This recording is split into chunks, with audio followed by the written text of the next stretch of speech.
vamos a hablar de riesgos cardiovasculares, pero sin ninguna duda la actividad física y el running en particular tienen muchos más beneficios que riesgos. Eso no tengo ninguna duda, todos lo sabéis. Todos lo sabéis, que os encontráis mucho mejor después de correr, que vuestros niveles de colesterol seguramente bajan, que vuestra diabetes se controla, o se puede controlar, o se puede llegar a mejorar, que nuestros huesos son más duros, porque tenemos más calcio. Realmente son muchas las cosas y los beneficios que tenemos. Pero me toca hablar de los riesgos, toca hablar del otro lado. La actividad física alarga la vida. Es una gráfica, no vamos a pararnos en ella, porque si no, en 10 minutos es imposible que os hable todo lo que os tendría que hablar. Y como esto va a ser muy largo, porque somos muchos los ponentes, simplemente que sepáis que desde hace muchos años, casi desde la mitad del siglo pasado, se sabe que la actividad física alarga la vida. Incluso en los deportistas de élite. Se estaba hablando últimamente, no, es que los ciclistas con lo que están haciendo van a mejorar. Mentira, mentira. Hay estudios del año pasado, de Lucía, que demuestran que los deportistas de élite viven más. El ejercicio se utiliza como terapia desde hace muchos años. Lo que pasa es que en nuestro país todavía tenemos que decirle a la gente: hay que hacer actividad, tiene que moverse, levántese del asiento, haga un poquito de ejercicio. Se encontrará mucho mejor, su cabeza estará muchísimo mejor. Y reserva 1 horita al día para entrenar. Que luego tienes metas, que luego te entra el vicio y el bicho. Pues nada, te entra el bicho y nada. Y es lo que nos toca. Se murió. Me acabo de morir. Riesgos. Lesiones ortopédicas, alteraciones por estrés ambiental, de las que voy a hablar, y accidentes cardiovasculares. Y sobre todo, ¿qué es lo que tenemos que hacer? Prevenirlo. Para evitar los riesgos hay que prevenirlos. De las lesiones no voy a hablar, porque tenemos a la doctora Domínguez, que hablará después, y simplemente lo que os dijeron al empezar la charla. Hay que dosificar el entrenamiento. No podemos meternos a hacer un Ironman sin saber lo que es estar entrenando 5 y 6 horas. Pero bueno, al final daré un toquecito sobre la larga distancia porque me preocupa mucho, me preocupa bastante. Pero realmente lo que nos interesa es, sobre todo, tenemos que detectar con un reconocimiento médico deportivo si tenemos o no tenemos patología. Muchas veces creemos que no tenemos nada y realmente sufrimos de verdad. Todo el que haya corrido y el que corre sabe de sobra que hay momentos que tienes molestias, que tienes no sé qué, y que en vez de pararte haces locuras, sigues, y al final te lesionas y te rompes. Lesiones por la carrera, pasamos. Quedamos en que de esto no iba a hablar. Nos podemos morir de frío. Nuestro músculo es una máquina muy poco eficiente. Es una máquina que de energía química, de nutrientes, de comidita, conseguimos que haga movimiento. Energía química la pasa a energía mecánica. Pero es tan poco eficiente que lo que produce es calor. Bueno, cuando estamos muy agotados, cuando hace frío, incluso llegamos a no ser capaces de producir calor. Entonces, simplemente, os lo decía hace un momento nuestro compañero, hay que adaptarse, hay que ponerse la ropa adecuada. ¿Verdad que en invierno vamos bastante más abrigados que en verano? Es que eso es de perogrullo. Bueno, pues hay gente que, a pesar de todo, se pone muy poquita ropa en invierno y lo pasa muy mal. Una cosa tan simple como ponerse unos guantes. Si sabes que las partes sacras, que las zonas distales de tu cuerpo son las que más sufren cuando hace frío, ponte unos guantes, ponte una braga, tápate la nariz. Si es que no cuesta nada, si es que para salir a entrenar a las 7 de la mañana en Vigo hace mucho frío. abrigaros. Pero mucho más problemático es el golpe de calor. El golpe de calor, ya no hablo de la ultrarresistencia de los que hacen la maratón de sables, hablo de que muchas veces, por deshidratación, que os estaban hablando hace un momento, por no beber en el momento, porque voy corriendo y para llegar a Bayona 30 segundos antes no me paro en el avituallamiento a beber, porque hay mucha gente en ese momento y no soy capaz de coger una botella. No, tío, párate, coge una botella de agua y bebe, porque realmente podemos tener problemas muy serios. El golpe de calor existe, el golpe de calor mata.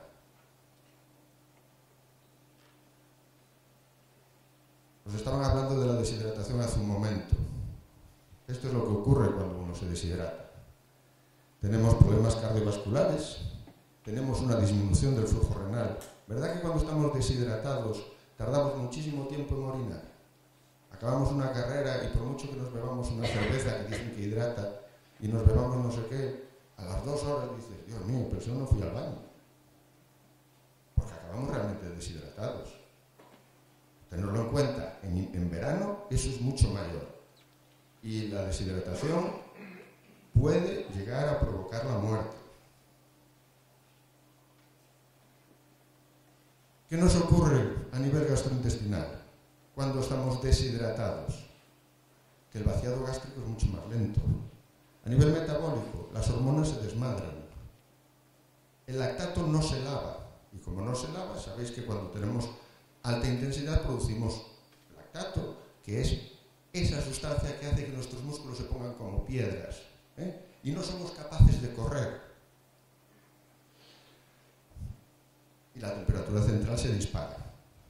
Y cuando la temperatura central se dispara y se mete por encima de 41, lo que nos puede pasar es que nos quedemos en el sitio. Entonces no es una broma. No es algo que se haya descubierto ayer, Esto hace mucho tiempo que lo sabemos. Esto en medicina se sabe desde siempre. Lo que pasa es que como ahora hay la explosión del deporte, pues hay que volver a recordarle a todo el mundo que es importantísimo beber. Pero no beber demasiado, porque si bebes demasiado puedes hacer una hiponatremia, te vas al otro extremo. Temas cardiovasculares, la más frecuente, la pérdida de conciencia. Estás bien, estás entrenando, hace calor, de golpe pronto, ¡pum!, un síncope, te vas al suelo. Se llama así, se llama síncope. El 90% de las veces son de origen vasovagal. El 65% de las veces. Me paso diciendo el 90% de las veces. Pero hay un 10% que son cardíacos. Cuando una persona se desmaya, lo primero que hay que hacer es tomarle el pulso, por si acaso. No vaya a ser que estén parados. Hay otras causas. Una crisis comicial, una epilepsia o incluso una hipoglucemia. ¿Cuántas veces corremos con un diabético al lado? Sabemos que es diabético. Si es compañero nuestro y nos dice que es diabético, pues ya sabemos que puede tener un problema. Y ya sabemos que normalmente va a llevar azúcar encima. Pero si no, que sepamos que hay otras causas de pérdida de conciencia. Pero esta sí que es la preocupante.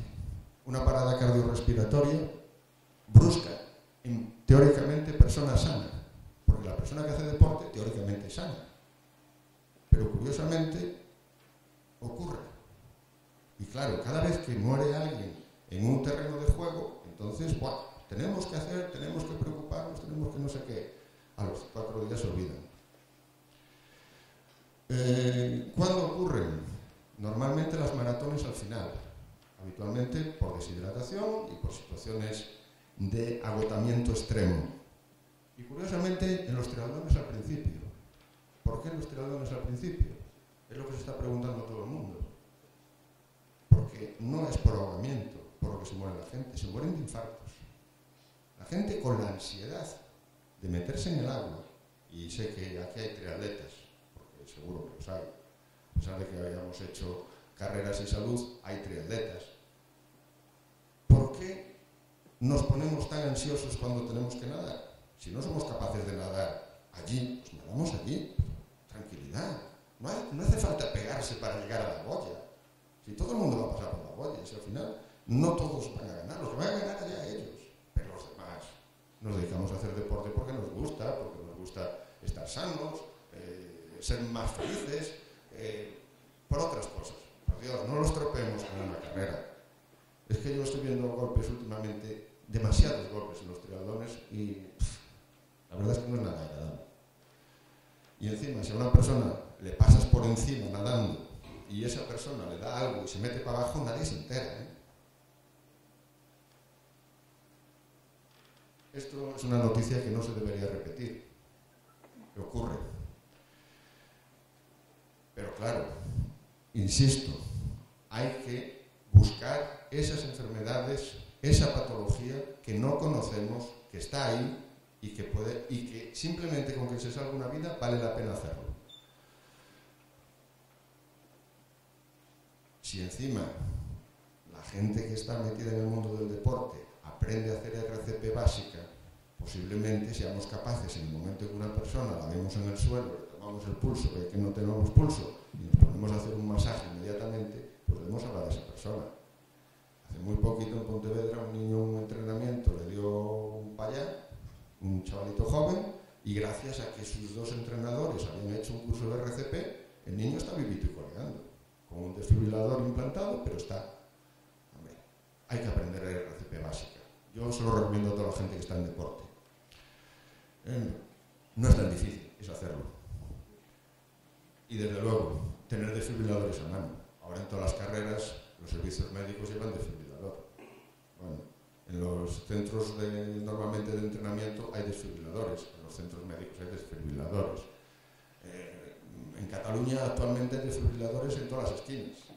Ya no es solo en los aeropuertos, hay en todos lados. Bueno, pues habrá que empezar a pensar. Pero claro, el desfibrilador está, pero si yo que estoy aquí al lado no soy capaz de utilizarlo, no me sirve de nada. Hay que aprender RCP básica, ¿vale? Tenemos que divulgarla como sea. Y sobre todo, al participante, sentido común.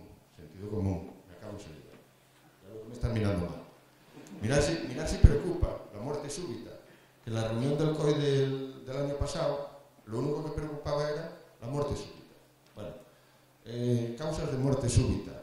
En gente menor de 30 años, miocardiopatía displásica, miocardiopatía hipertrófica, displasia rinogénica y un montón de ellas que no sabemos todavía de qué son. Estos son de cadáveres, ¿eh? En mayores de 35 años, todas, o casi todas, el 70%, son por enfermedad coronaria. ¿Qué es la enfermedad coronaria? Pues lo que veis aquí. La coronaria se va tapando poquito a poquito con colesterol. Y cuando se tapa de todo, deja de regar ese músculo que es tan importante, que es ese que tenemos todos aquí a la izquierda, algunos a la derecha, pero casi todos a la izquierda. Esto es lo importante. 2 de cada 3 de las causas de muerte súbita en deporte son cardiomiopatías detectables en vida. Hay que hacer reconocimientos médicos. La FINS lo dice. Recomienda la valoración médico-deportiva en todo sujeto mayor de 35 años o que inicie o que reemprenda su actividad deportiva. ¿Qué dice la normativa española? Tenemos una famosa ley de la lucha contra el dopaje, teóricamente de la salud, que es del año 2013, que habla en el artículo 46 de los reconocimientos médicos, obligatorios, contenidos, tal, no sé qué. Pero, desde el año 2013, se determinarán reglamentariamente. Y llevamos así 20 años. A ver si algún día nos hacen obligatorios, porque para conducir te hacen hacer un reconocimiento médico. Sin embargo, en deporte, todavía no. Vale, yo lo entiendo en la época en que no se hacía mucho deporte, pero en este momento. Bueno, pues ahí estamos. Y que conste que hay una comisión de la que yo formo parte que llevamos y tenemos una propuesta hecha desde hace tiempo, trabajo de muchos años, porque llevamos 20 años peleando por esto. Pero bueno, seguimos en ello, ¿eh? Yo me moriré y seguiré en los reconocimientos sin ser obligatorios. Hubo una época en que eran obligatorios en siete federaciones, entre ellas el fútbol. Si alguno es futbolista o ex-futbolista, sabrá cómo se hacen los reconocimientos. Nosotros pedimos unos mínimos. Básicamente lo que buscamos es detectar detectar que no hay patología, conocer el nivel físico actual, si tenemos la posibilidad de tener un analizador de gases cercano, prescribir ejercicio. Yo esto ya no lo hago, yo esto se lo dejo siempre a los entrenadores. Yo no me meto en su mundo. Creo que ellos también tienen derecho a comer. En otra época que no había INEF, lo puedo entender, pero en este momento hay licenciados en Ciencias de la Actividad Física. Perdón, no INEF. INEF era antes. Y digo lo de los trámites legales porque hubo una época en que para entrar, por ejemplo, en la licenciatura de Ciencias de la Actividad Física, era obligatorio hacerse un reconocimiento médico. Un reconocimiento médico que casi todas las mamás van a su médico de cabecera para que me lo firme el médico de cabecera. Y el médico de cabecera no vio al niño en su vida y menos le hizo un electro. Pero bueno. Estas son las recomendaciones de la OMS. Ejercicio moderado y jóvenes. Bueno, pues aparentemente no hacía falta. Pero los que tienen riesgo incrementado, los que tienen colesterol, los que tienen algunos de los factores de riesgo, sedentarismo, bueno, más de los factores de riesgo, sí. ¿El qué? Una prueba de tolerancia al esfuerzo. No te estoy hablando de un reconocimiento básico, te estoy hablando de una tolerancia al esfuerzo.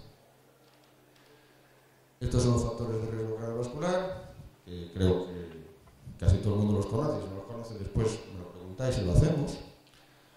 La historia clínica es importantísima, saber si hay familiares o no hay familiares que hayan tenido algún problema. Si tú tuviste colesterol en algún momento, si tú tuviste alguna lesión, cuánto entrenas, cuánto dejas de entrenar, yo eso lo pregunto siempre. Realmente es un consenso de la Federación Española de Medicina del Deporte la utilidad del electrocardiograma de reposo.